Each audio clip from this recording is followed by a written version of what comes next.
I want to explore what I propose as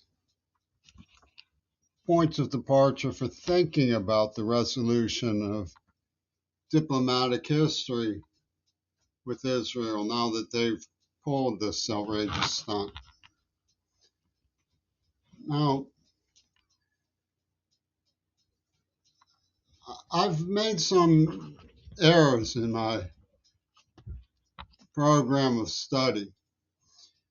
I satisfactorily resolved what I mean by the walrus at one point and told some people who were very, very um, resolute that that made sense, and I've forgotten what I said.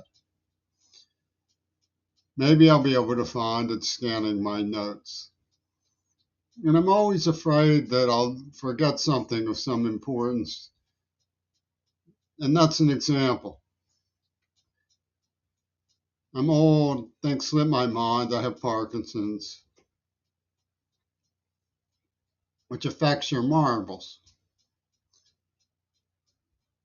But I grew up in a Jewish Holocaust survivor community, and there's secrets to spiritual growth under very uncertain terms of existence were sometimes imparted to me. And although I misunderstood them as friendly, I learned from them nonetheless. The first thing we can say is 20 years after the Holocaust, 1965, for example, when I was first being made aware of what had happened, the presumption of never again was widespread and meant never again to anybody. The world would unite to nip it in the bud. No genocides ever. Geneva Conventions all the way, international law. It was clear in Vietnam War clarified that the brotherhood of man was still out of reach, but that didn't seem to tarnish the basic theme. So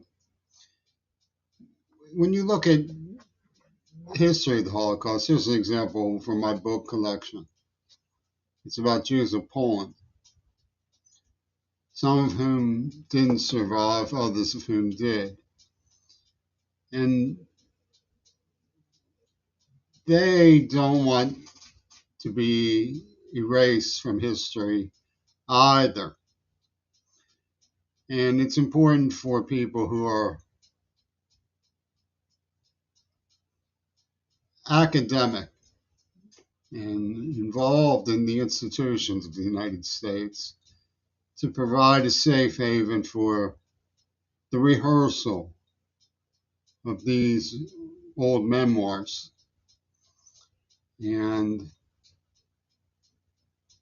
not to exaggerate and invent new threats for the persecution of others. That's out of the question. That's an outrage that has happened.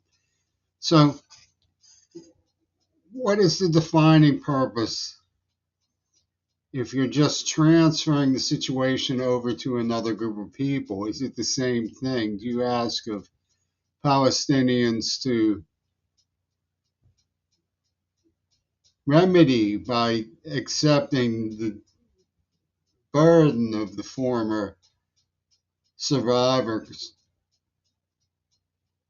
to teach never again and abolish hate? Well, that would be to say that there was no particular abridgment that's distinct to what Israel has done. And I think that would be very mistaken. Now, I know that in the Holocaust survivor community that I grew up in, there was a voyage of sorts put off on me to illustrate that liberal Americans cared nothing about their progeny. I was subject to cruel humiliation, deafness, and the women of Yale, College of the Atlantic, they couldn't make up their minds whether they wanted to keep me or get rid of me. And they used me, and there was a scripted service called I Am the Walrus, which was about the routinization and normalization of birth control. I've asked the women in Seattle to man up about that because it's their responsibility, certainly, to think twice about weaponizing abortion on a deaf man, which is what they perfectly clearly did.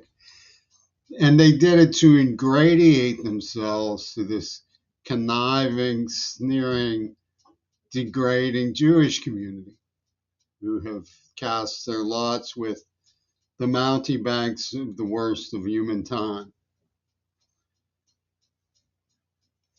But that doesn't mean we should disparage this. Far from it. Our chivalry isn't a cloak and dagger show. It mustn't be made into a cloak and dagger show. Our chivalry must be awareness and remedy and distinct evaluation. So, although there is, of course, a similarity, and it's easy for anyone from a grudge group, whether it's Native American or Black, to point at someone who's white, since deafness is invisible, and say, what if it was you?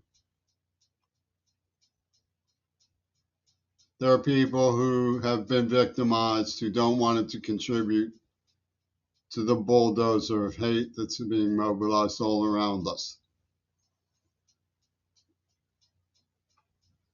Although this is common, and certainly what we could be gratified to find in the Palestinian community, it requires that Israel back off and, at the minimum, begin to restore some kindliness to the world around them.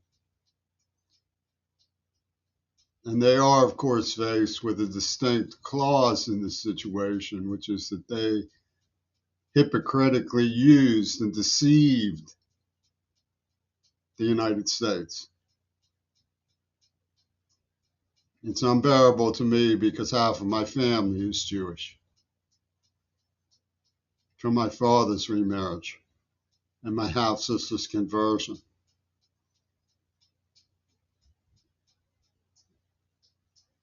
And childbirth to a Jewish husband. I'm gratified that they're successful people. I don't harbor any animosity for them, but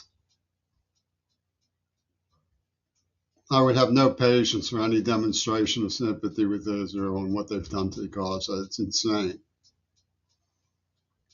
It's possible because I know that I'm taken hostage by insane gangs of Jewish settlers in East Liberty District of Pittsburgh who loped around me, punched me in the head, and then made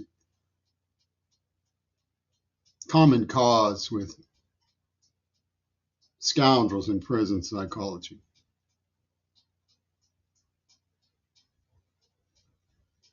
That I better watch what I say. Please stop it.